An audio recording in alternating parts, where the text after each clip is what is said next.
Dear students, welcome in my channel knowledge of chemistry. আমি আগের দিন তোমাদেরকে H2SO4 প্রস্তুতি এবং তার ধর্ম নিয়ে আলোচনা করেছিলাম।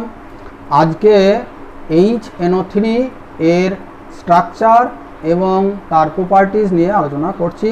তোমরা সকলেই শুনতে থাকো এবং খাতায় লিখতে থাকো, ঠিক আছে? তাহলে দেখো, HNO3 এর গঠন সম্পর্কে তোমাদেরকে প্রথমে বলে দিই কিভাবে হয়। দেখা গেছে N পরমাণু sp2 hybridised, N is sp2 hybridised. এখানে গঠনটা হয় ট্রাইগোনাল প্লানার। এখানে একটা OH থেকে যায়, O এর সঙ্গে দুটো লোন পেয়ার থাকছে, একটা ডবল বন্ডেড অক্সিজেন, একটা সিঙ্গেল বন্ডেড অক্সিজেন, যেখানে ছটা ইলেকট্রন ডট থাকছে, এখানে 4টে। এবার দেখো, এইটা একটা রেজোন্যান্স ফর্ম করে থাকে, কারণ প্রত্যেকটা যে NO বন্ডের ডিস্ট্যান্সটা বা লেন্থটা সবসময় সমান হয়। HNO3 is trigonal planer with N as sp2 hybridized। N এখান থেকে মাইনাসটা এখানে আসবে, এখানে ডবল বন্ডটা উঠবে, এখানে 6টা, ঠিক আছে? এইভাবে দেখো, এখানে কি হচ্ছে, একটা যখন হাইব্রিড ফর্ম করছে তখন গঠনটা হয়ে যাচ্ছে N, একটা করে সিঙ্গেল বন্ড থাকছে এবং একটা করে হাফ বন্ড থাকছে। তার মানে এখানে প্রত্যেকটা NO বন্ড লেন্থ কিন্তু সমান হয়ে যায়। এটা হচ্ছে নাইট্রিক অ্যাসিডের স্ট্রাকচার। এবার এই স্ট্রাকচার থেকে কি কি জানা যায় সেটা বলবো, তার আগে ভৌত ধর্ম সম্পর্কে বলে নিই। দেখবে নাইট্রিক অ্যাসিড পরীক্ষাগারে যখন থাকে তখন কিছুটা ইয়েলো কালারের হয়ে যায়, কারণ এর মধ্যে তাপের ফলে ধীরে ধীরে এটা ডিসোসিয়েট করে, পরীক্ষাগারের টেম্পারেচারে ডিসোসিয়েট করে এর মধ্যে ব্রাউন কালারের NO2 গ্যাস ডিজলভ হয়ে থাকে, যেটাকে যখন বোতলটা খোলা হয় HNO3 তখন নাইট্রোজেন ডাইঅক্সাইড গ্যাসটা ভেপার আকারে বেরিয়ে আসে এবং ঝাঁঝালো একটা গন্ধ পাওয়া যায়, ঠিক আছে? আর নাইট্রিক অ্যাসিডটা হয়ে যায় কোরোসিভ ইন নেচার, যেটা প্রোটিনের সঙ্গে রিয়াকশন করে জ্যান্থ প্রোটিন তৈরি করে, তার ফলে হলুদ হয়ে যায় আমাদের ত্বকটা, ঠিক আছে?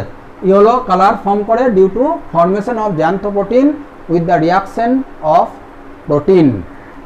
এইভাবে HNO3 এর তোমরা স্ট্রাকচার এবং তার ফিজিক্যাল ক্যারেক্টার জানতে পারলে, এছাড়া জানতে পারবে যে এর উদ্বায়িতা আছে, মানে এর বয়েলিং পয়েন্টটা খুব কম, সেই জন্য এটা ভেপোরাইজড হয়, তাড়াতাড়ি উড়ে যায় এবং নাকে গিয়ে একটা ভেপার সবসময় লাগে। পরীক্ষাগারে কিন্তু নাইট্রিক অ্যাসিডের ভেপারে আমাদের খুবই ক্ষতি হয়ে থাকে।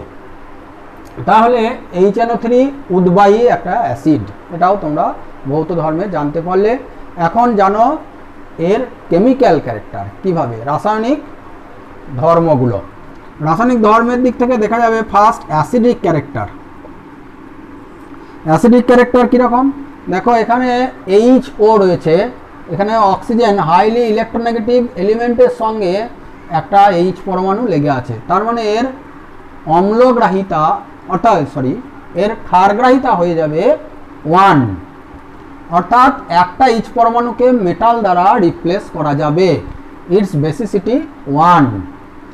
কিভাবে দেখো, HNO3 যখন জলে দেবে তখন কিভাবে রিয়াক্ট করবে, ডিসোসিয়েট করবে, H3O প্লাস NO3 মাইনাস, এটা ফর্ম করবে, অর্থাৎ একটা H প্লাস আয়ন সে ডোনেট করবে, তাই এর বেসিসিটি 1। এবার এটা যে অ্যাসিড এবং এটা এক ক্ষারিক অ্যাসিড, বেসিসিটি 1, সেটা কিভাবে প্রুভ করবে না, কিছু মেটালিক অক্সাইড বা বেসিক অক্সাইড তার সঙ্গে রিয়াকশন করাতে হয়, যেমন CaO, তাহলে একটা নিউট্রাল সল্ট এখান থেকে ফর্ম করে, ঠিক আছে? নর্মাল সল্ট এরা ফর্ম করে, অর্থাৎ প্রশম লবণ তৈরি করে। CaO একটা বেসিক অক্সাইড, ক্যালসিয়াম অক্সাইড, পোড়া চুন, তার সঙ্গে HNO3 রিয়াকশন করো, 2HNO3 লাগবে, তাহলে হয়ে যাবে CaNO3 প্লাস H2O। আবার দেখো, যদি অ্যালকালি অর্থাৎ NaOH এর সঙ্গে রিয়াকশন করাও HNO3 কে, HNO3 প্লাস NaOH, দেন NaNO3 সল্ট প্লাস H2O। এখানে দেখো একটা normal salt NaNO3 sodium nitrate form করলো।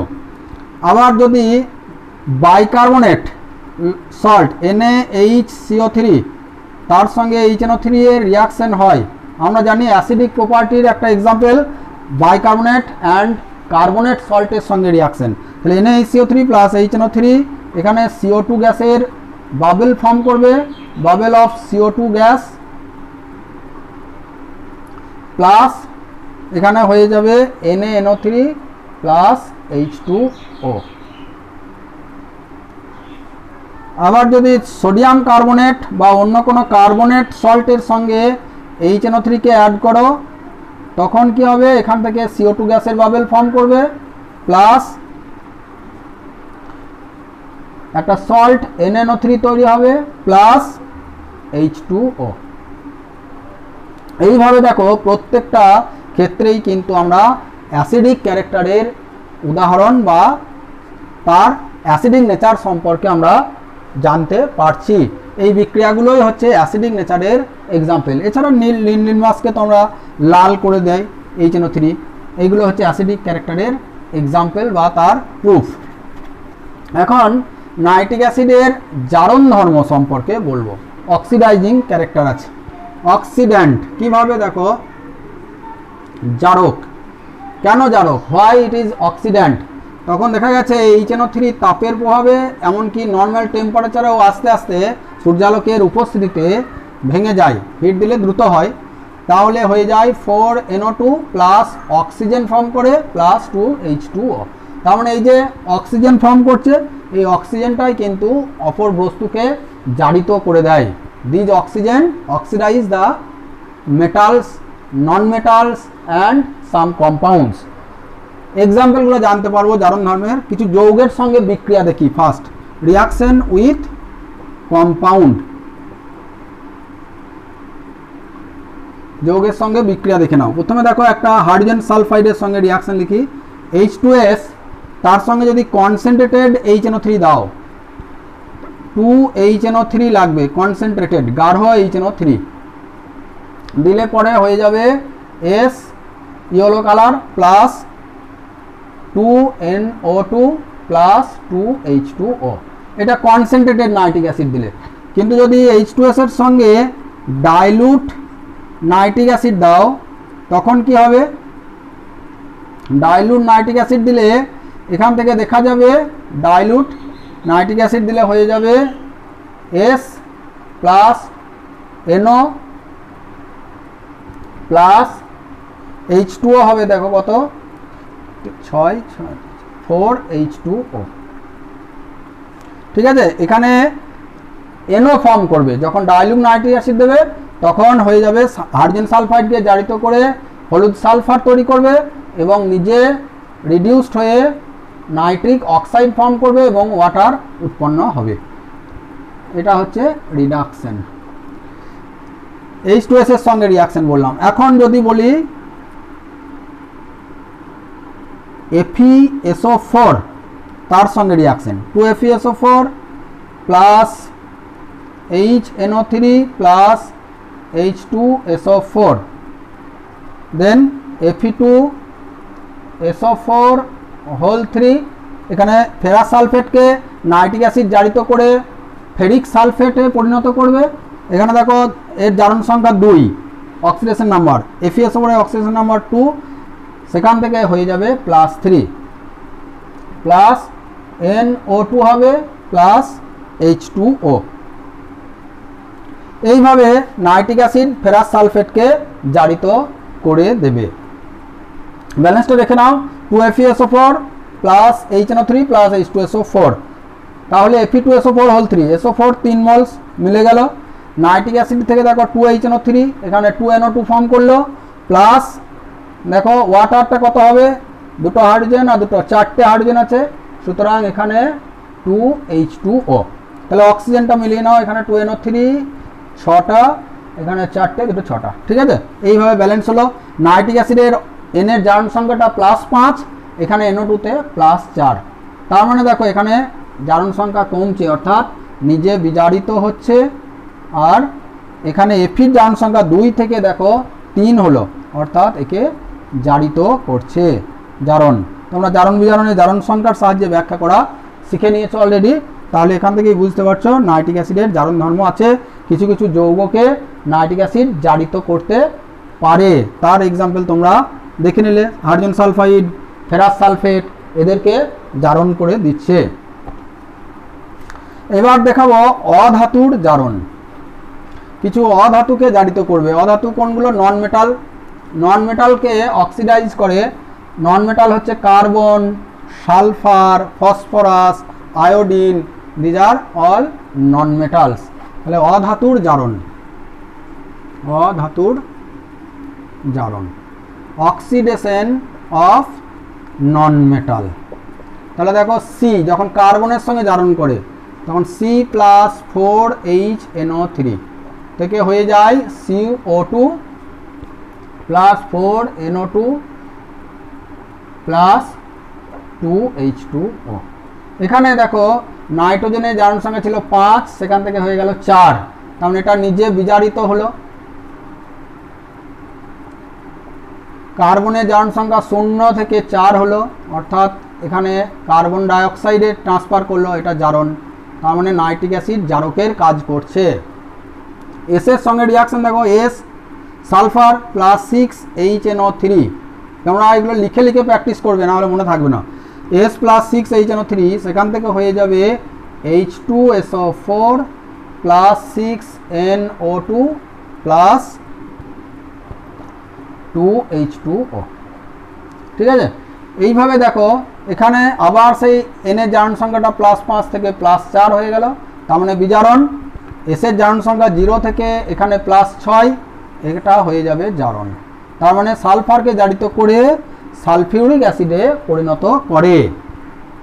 আয়োডিনের জারণটা দেখো, এখানে I2 +10HNO3 দিয়ে হয়ে যাবে 2HiO3, আয়োডিক অ্যাসিড ফর্ম করলো এবং নিজে বিজারিত হয়ে NO2 তৈরি করবে, 10NO2 +4H2O। তাহলে এখানে জারণ সংখ্যা সেই একইভাবে কমছে 5 থেকে 4। এই N এর জারণ সংখ্যা 5 ছিল, এখানে 4, তাহলে বিজারণ। আয়োডিনের জারণ সংখ্যা লেফট সাইডে ছিল 0, তোমরা জানো মুক্ত মৌলের জারণ সংখ্যা 0 হয়। রাইট সাইডে দেখো হয়ে যাবে +5, তার মানে আয়োডিনের জারণ হয়ে তৈরি হলো আয়োডিক অ্যাসিড। ফসফরাসটা দেখো, P4 +20HNO3 থেকে হবে 4H3PO4, ফসফরিক অ্যাসিড ফর্ম করবে। ফসফরাসের জারণ সংখ্যা 0 থেকে 5 হলো, তার মানে ফসফরাসের জারণ হলো +20NO2। এখানে নাইট্রিক অ্যাসিডের N এর জারণ সংখ্যা 5 থেকে 4 হলো, বিজারণ হলো, নিজে বিজারিত হয়, তাই জারক। প্লাস 12টা হাইড্রোজেন এখানে হলো, এখানে 20টা আছে, তাহলে 4H2O, 4 অণু জল তৈরি হবে, 4 মোলস। তার মানে এখানে দেখো ফসফরাসকে অক্সিডাইজ করে তৈরি করলো ফসফরিক অ্যাসিড এবং নিজে বিজারিত হয়ে নাইট্রোজেন ডাইঅক্সাইড ফর্ম করলো। এইভাবে বিভিন্ন অধাতুকেও কিন্তু জারণ করে থাকে। তাহলে দেখো নাইট্রিক অ্যাসিড বিভিন্ন অধাতুকে এবং বিভিন্ন যৌগকে জারণ করলো, এটা তোমরা দেখলে। এখন দেখো কিছু ধাতুকেও জারণ করে, সেটা সম্পর্কে তোমরা এখন জানতে পারছো। যেমন nitric acid copper, zinc, iron, magnesium, manganese প্রভৃতি ধাতুকেও কিন্তু জারিত করে দেয়। এবং এই জারণের সময় কি কি যৌগ উৎপন্ন হবে সেটা নির্ভর করছে নাইট্রিক অ্যাসিডের কনসেন্ট্রেশন বা গাঢ়ত্বের উপরে।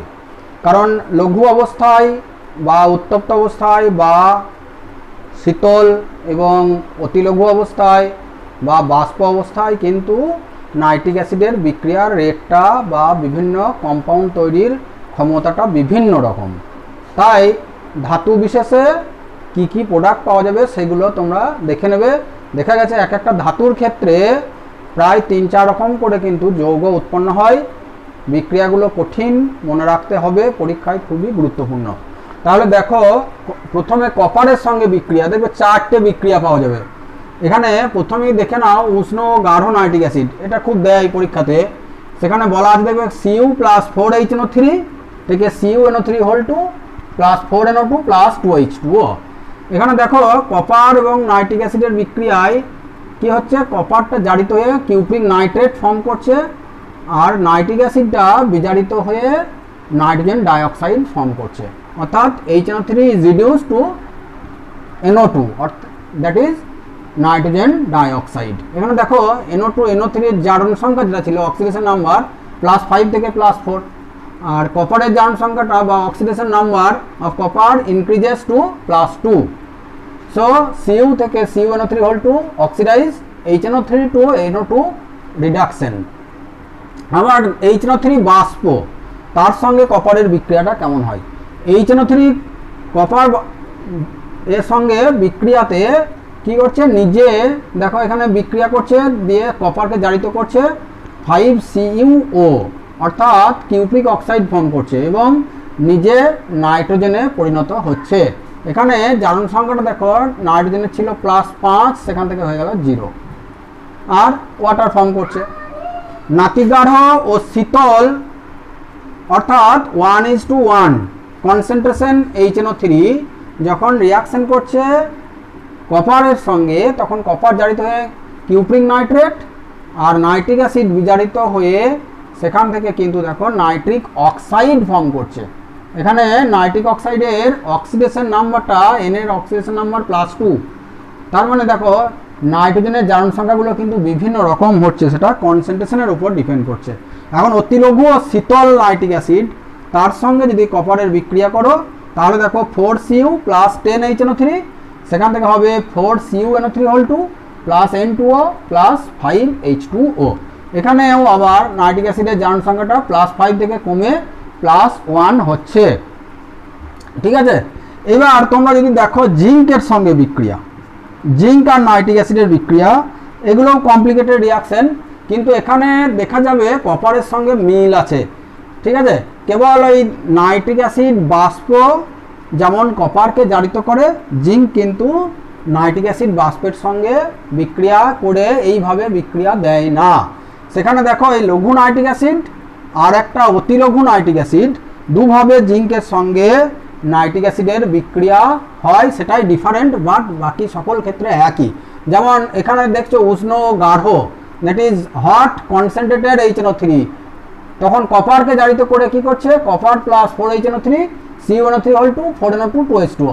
এখানে কেবল কপারের জায়গায় Zn বসিয়ে দাও, তাহলেই হয়ে যাবে এই বিক্রিয়াটা। দেখো জিঙ্ক নাইট্রেট, অর্থাৎ Zn plus 4HNO3 ZnNO3 plus 4NO2 plus 2H2O।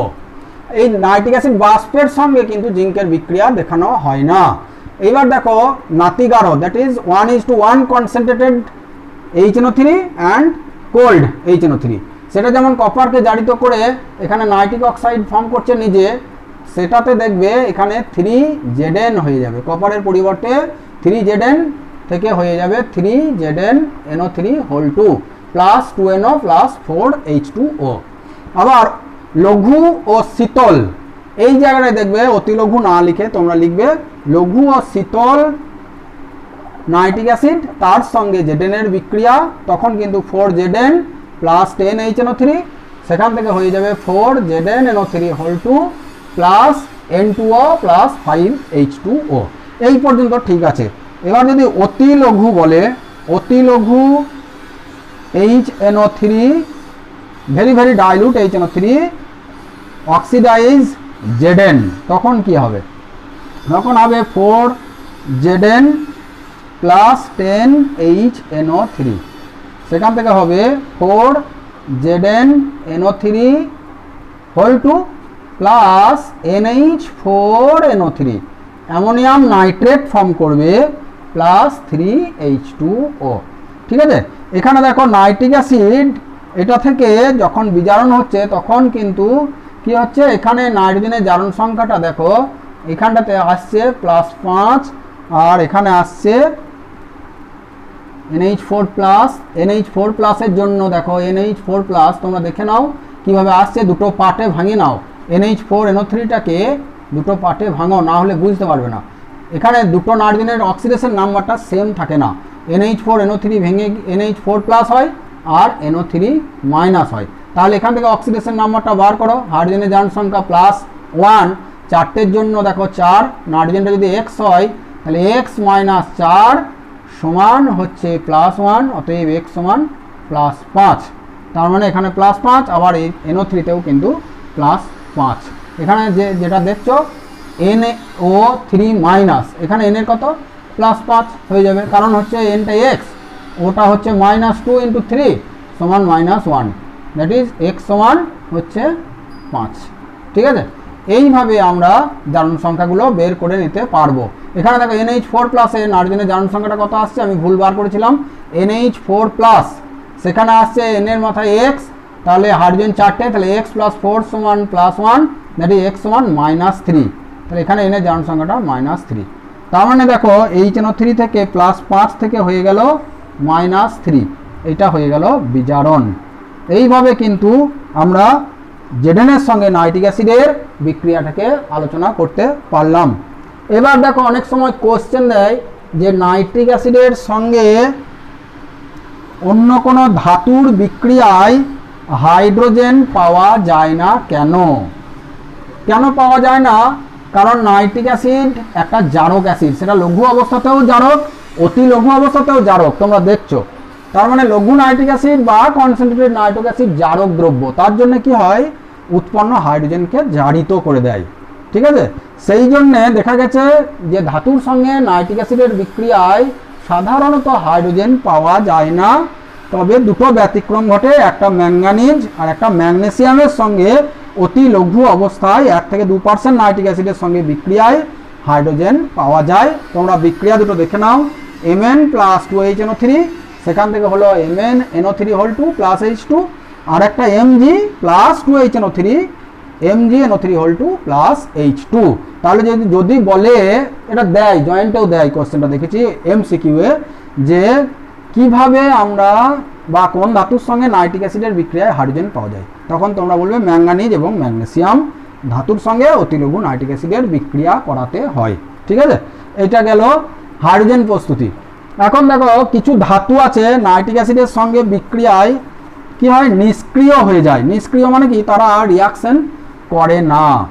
যেমন লোহা, ক্রোমিয়াম, নিকেল, অ্যালুমিনিয়াম, এই ধাতুগুলোর সঙ্গে যদি নাইট্রিক অ্যাসিডের বিক্রিয়া হয়, তখন দেখা গেছে কনসেন্ট্রেটেড নাইট্রিক অ্যাসিডের বিক্রিয়ায় ধাতুগুলোর উপরে একটা অক্সাইডের আস্তরণ পড়ে যায়। এই অক্সাইডের আস্তরণ পড়ার কারণে কিন্তু ধাতুগুলো আর নাইট্রিক অ্যাসিডের সংস্পর্শে আসতে পারে না, তাই আর জারিতও হয় না। যেমন লোহার সঙ্গে নাইট্রিক অ্যাসিডের কনসেন্ট্রেটেড নাইট্রিক অ্যাসিডের বিক্রিয়ায় Fe3O4 এর একটা আস্তরণ পড়ে যায়, তার জন্য লোহা নাইট্রিক অ্যাসিডের সঙ্গে আর বিক্রিয়া করে না, সুতরাং নিষ্ক্রিয় আয়রনে পরিণত হয়। তাহলে কোশ্চেন দেয় নিষ্ক্রিয় আয়রন কাকে বলে, তখন তোমরা বলবে যে অতি গাঢ় কনসেন্ট্রেটেড নাইট্রিক অ্যাসিডের মধ্যে লোহাকে নিমজ্জিত করলে অক্সাইডের আস্তরণ পড়ে, সেটা হলো Fe3O4, কেউ লেখে Fe2O3। ঠিক আছে, এটা একটা মিশ্র অক্সাইড, দুটো অক্সাইডের মিশ্রণ। তখন কিন্তু আমরা কি পাই, এখান থেকে দেখা যায় না আর বিক্রিয়া হচ্ছে না, আয়রন নিষ্ক্রিয় হচ্ছে। আবার অ্যালুমিনিয়ামের উপরে দেখা যায় Al2O3 এর একটা আস্তরণ পড়ে এবং আর বিক্রিয়া করে না। তাহলে এই নিষ্ক্রিয় ধাতুগুলোকে কিভাবে কাজে লাগাবে, বলছে হাইড্রোজেন প্রবাহে উত্তপ্ত করলে এই অক্সাইডগুলো বিজারিত হয়, তখন আবার তার সক্রিয়তা ফিরে পায়। ঠিক আছে, এই কোশ্চেনগুলো দেয়, তোমরা একটু ফলো করে নেবে। এইভাবে নাইট্রিক অ্যাসিডের বিভিন্ন ধর্ম সম্পর্কে তোমরা ডিটেলস জ্ঞান লাভ করে নিলে। তাই তোমরা সকলেই ক্লাসটিকে ফলো করেছো, ভালো লাগলে চ্যানেলটিকে সাবস্ক্রাইব করে নিয়ে তোমরা বেল বাটন অন করে রাখবে এবং লাইক ও শেয়ার করে দেবে সকলের সুবিধার্থে। সকলকে ধন্যবাদ।